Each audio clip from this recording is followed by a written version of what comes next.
Over time, I realized that a good number of candidates are having a hard time passing or getting into screening rounds or getting the recruiter's attention so they can advance to final interview rounds. And the objective in this video will be to give you a number of insights as to what I found will hopefully considerably increase your chances to both obtain interviews but also to pass those screening rounds. The first thing I'd like to talk about here would be referrals. So you've probably heard about referrals, about being important, like if you have someone to refer you to for a job, then your chances to get a recruiter screening would increase, which is true, but what I would encourage you to do would be to go even further than that, right? And the way you go further with referrals, for example, you could find 5 people to refer you for the job. It cannot hurt, right? Or another thing I've heard is not only to have someone to initially refer you to a role, but also have them to follow up with the recruiter. Hey, recruiter, you know that we have this candidate that's great. Can you interview him? Can you have a screening round with them? So it's not as simple as having referral for a role to significantly increase your chances these days, but you have to take it one step further with these things, right?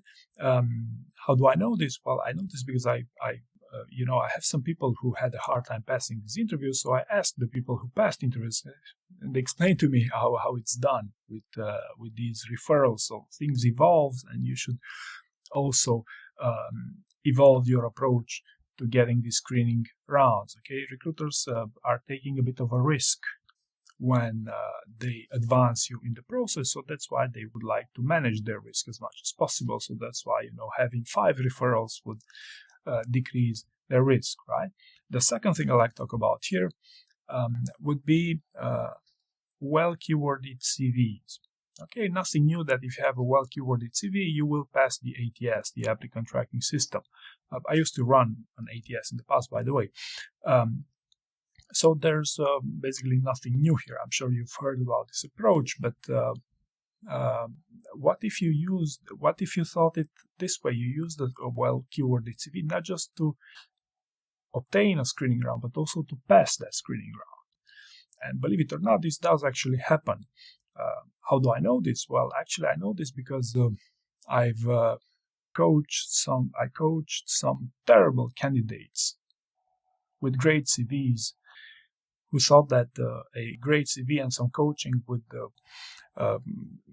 basically allow them to get the job that they were trying to apply for, right? So it's as simple as that. If you have a well keyworded CV, that will prioritize in the ATS and will show on top for that recruiter. And recruiter says, hey, the ATS says you're a good match, and maybe you had another few referrals, say, hey, yes, this candidate might be exceptional. So you already set yourself on the right track for the interview. So in the interview, even though you don't perform as well, that recruiter will become biased.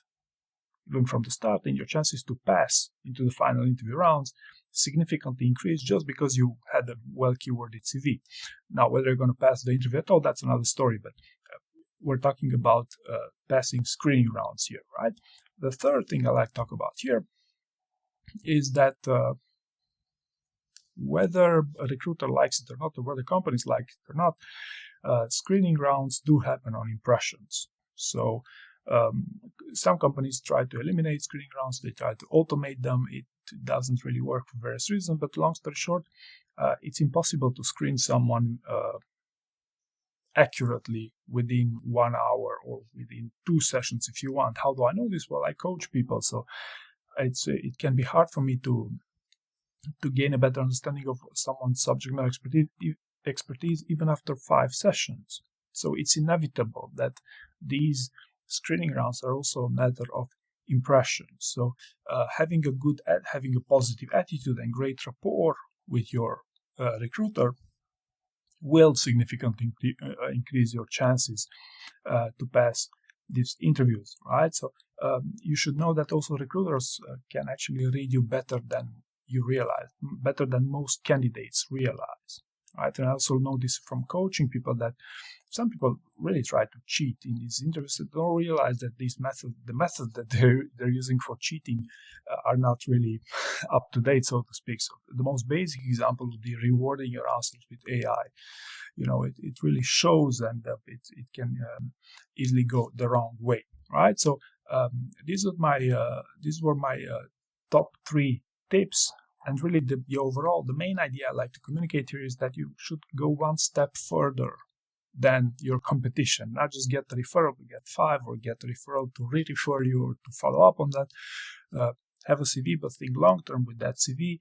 And, impressions and rapport still play a significant role in a screening round. So hopefully you found this useful, and thank you very much for watching.